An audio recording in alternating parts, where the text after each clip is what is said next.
Have you ever wondered how a Kundalini awakening feels like? In today's episode, I'm going to share it with you alongside with my scientific understanding what is really going on so this whole thing can be demystified. Hi, my name is Rita Simon and this is the series Awaken, where I am actually sharing my knowledge and my mystical experiences with you, including the Kundalini awakening. And of course, every single experience is different because we are all different. And anytime about my assumptions, I can be wrong. What I am 100% certain is that the experiences I'm sharing with you, I'm 100% sure about that those are the things that happened. I don't drink, I don't take drugs, I don't take anything that could influence my brain. So I'm 100% certain that what I experienced, for me at least, it was real. And it happened on the 2nd of January 2018. That was the very first time when I had my Kundalini awakening, and I had multiple other weird experiences as well after that. And it happened during my second twin flame connection. And if you are interested about that story, I'm going to leave a link below because I already made a video about it. And during that relationship, there was a point, so I didn't know it was a twin flame connection. Also, like when I had the Kundalini awakening, I only knew when I looked up the symptoms. So this was the same with the twin flame connection, that I was really obsessed about this person, and this relationship was just so different, and I was looking for answers because I couldn't understand myself why I was so different. And I went into a lot of research, and I came across a video that really explained what I felt when I met this person.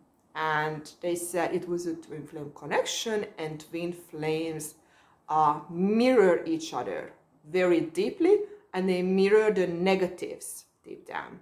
And when I looked into this, I tried to look my own negatives that was in my partner as well. That's when this awakening happened.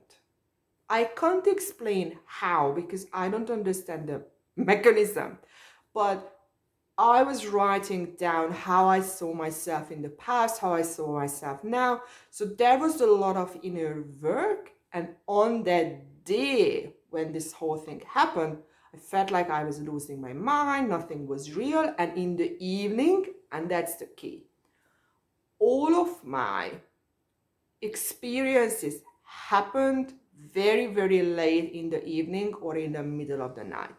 And that's when the delta brain waves are active. That's the unconscious. And that's why I believe the Kundalini, we believe the Kundalini energy, they say it's a serpent that is going up and it's an energy and it has all of these names. It's actually an energy in us, but that's our unconscious. And it's so deep because the delta brainwave, the brainwave is very, very low. And if you think that it's like 0.5 hertz or 1 hertz, it's very low. And our conscious state is like 30 hertz or something, that's beta. There is such a big difference that the communication doesn't get there. That's why we don't feel it. That's why we are disconnected from it.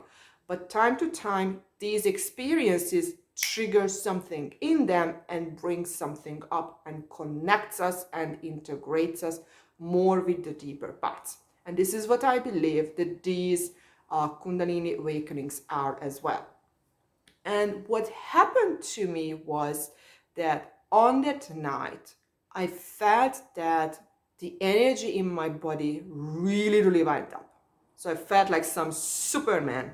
And I didn't feel like, I looked up the symptoms the second day.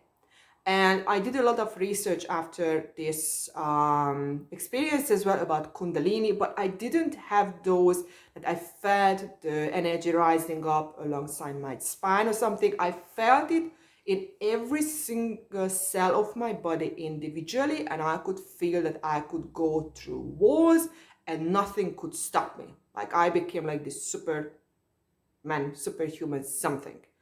And I could see my aura. It was glowing like crazy. I can still see my aura ever since, but it's very different now. So it's not glowing anymore and it's not that huge. And I could see that everything, so it's with open eyes, everything was connected with everything, and I could also feel it. So it was a sensing as well that everything was connected with everything. And I could see these waves like everywhere. It looked like being underwater and you can see the water waves everywhere. And the key thing here was that there was this energetic line within me, and that was really, really strong. I could feel it like firing up, and I could move it with my brain, like with my thoughts, to go up and down and stuff. And the key thing was that there was this energy just blowing out of my heart continuously without stopping. And it went on for the following day. And I had this urge that I had to meditate. And this was really weird because I have never ever meditated before and I didn't really know how to do it. The only thing I did, I sat down on my bed and closed my eyes. And when I closed my eyes, I started to have visions. And these visions, it felt like I was sitting in the middle of nowhere and it was really, really, really dark. Darker than dark. But it wasn't scary dark, just really dark. And these visions had these amazing colors and amazing patterns. And the contrast, because it was so dark, was huge. And that's why the colors were just so amazing. These colors were a lot different, very vivid compared to what we see here. And when I tried to research it, I actually came across through two things. One of them was Joe Dispenza. And he explains, so I'm very sure that you can kind of do the Kundalini thing, that you actually get connected to your unconscious and you trigger the nervous system to do something and integrate, and that creates this. Consciously, you do something with your unconscious. That's what I understand, because they actually understood and they do this thing that the brain creates, so the pineal gland creates serotonin, and that's what we have during daytime. And then the serotonin turns into melatonin at nighttime. And then it can, so it's not automatic, it can turn again into some neurotransmitter. That's what the electric eels have. That's why we have these visions. And when it turns again, that's when it turns into DMT. And when I looked up people who described DMT experiences, my experiences were similar or same. Like whatever they said, like of course you can never know because I wasn't in their head, but I would say it was exactly the same. And there was this feeling, this very deep internal feeling that there was something above me. I was just one single thing, and that was kind of stronger than anything. So not higher, I would say like more intelligent. Probably that's kind of, so I got everything through feeling. And if you ever have this experience, I highly suggest to try to communicate, because I didn't try to do that in the very first time. The second time I did. But that's something that I was really angry at myself, that I was just like, whoa, this is so interesting. Oh, what can I do? And yeah, what's happening? So I actually, that was one thing that I felt sorry about, that I didn't do that. And I didn't write down the visions I had, because the second time I had a similar experience, but I didn't have visions. And probably those visions meant something, but I forgot them. And that really hurts me.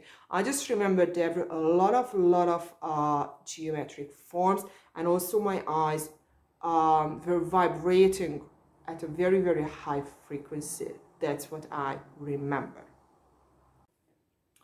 And my second awakening was very different. It was waking up in the middle of the night, out of nowhere, and I could just feel again all of these experiences that there is this energetic line in the middle, that the energy went really, really up, like I was ready to pop, kind of that feeling.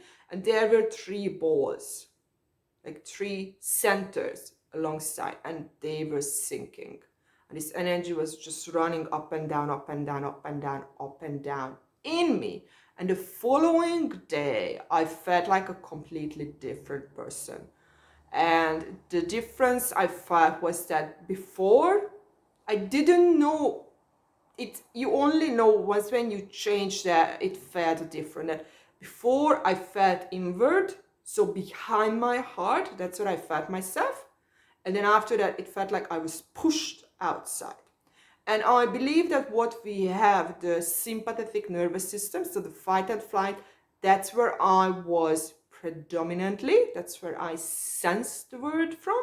And then I was pushed outside. On the front, we have the parasympathetic nervous system. And that's, I believe, that's where I got pushed out. When I looked things up just to understand what was going on. And half a year later, I had I had lots of experiences, so past lives as well. Now I'm just focusing on these energetic ones. That was in January 2020. No, 21, sorry, it was this year. And what happened was I actually got kind of instructions. I got connected. It's again with this twin flame connection.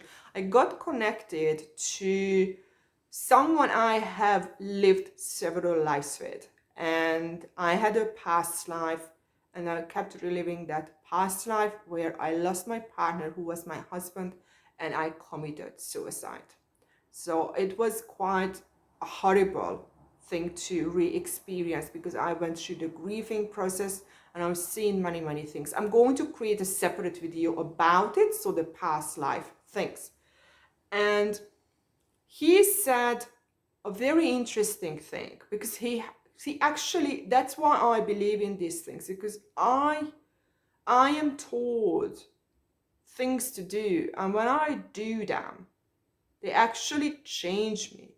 And so many things I am taught that I don't think of. So I question, and sometimes I'm just like, yeah, that cannot be true. And then it turns out to be true.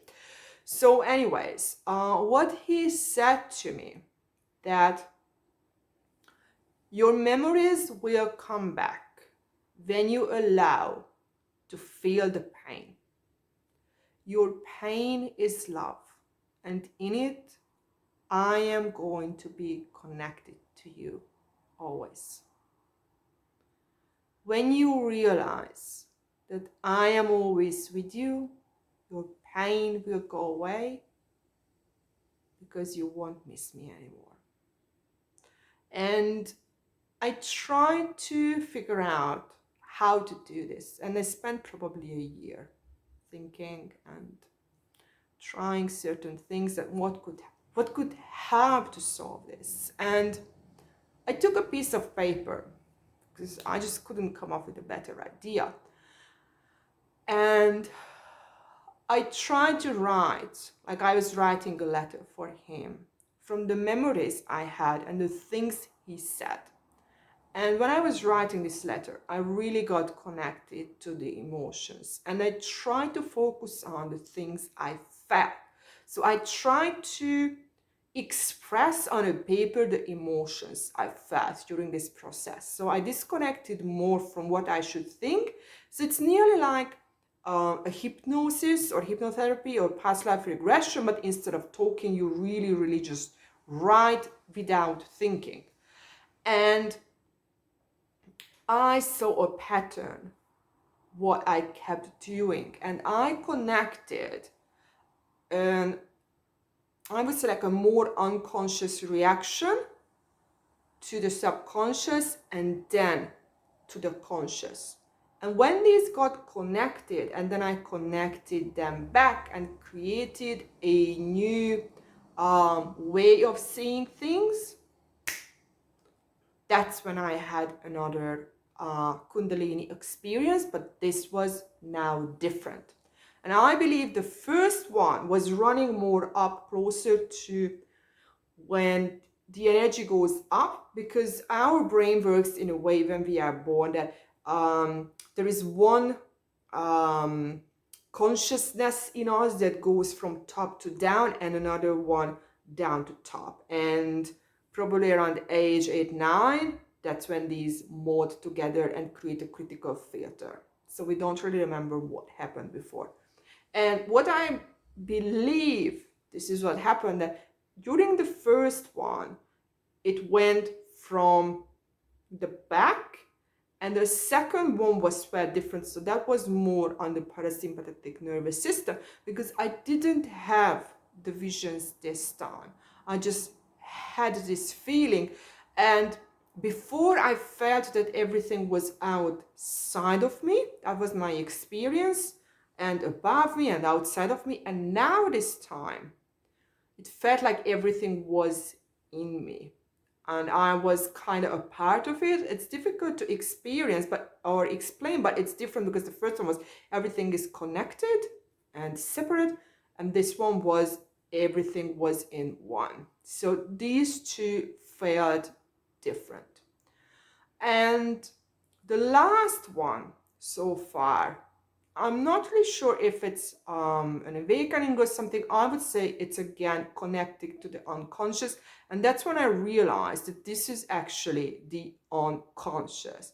Is that I try to understand an obsession. So it's always coming from, I'm obsessed about something and I'm trying to understand where is it coming from. So basically the emotion, because the emotion is the obsession, this is the impulse, trying to connect it with the cognition. And I guess when they connect, or when I see something or something clicks, that's when these happen and the energy goes up. I'm not really sure. If you are a neuroscientist, please explain it to me, because sometimes I don't understand it either. But definitely this third eye area got really triggered many times. Again, I'm going to create a completely separate video about it, because I have the neuroscience about it as well. And what happened in this one, and it was in August 2021, that I believe I got connected to the unconscious, the reptile brain. And what I felt, because I always thought that we have these two forces at the very core. And one of them is aggression and the other one is passivity. Because that's what science say, and this is not what I felt. I felt these two energies that go against each other, and I felt this pure energy, like I turned into this pure energy. And it was actually aggression going against passive aggression. So basically, these two are the same but expressed in a different way. And passive aggression was more like expecting things and conditioning things. And it's really interesting that these were the two things. And I felt like I could go through walls again. And it was just such a interesting energy I got connected to. I never experienced that before. It was very raw, very pure, very savage, very different.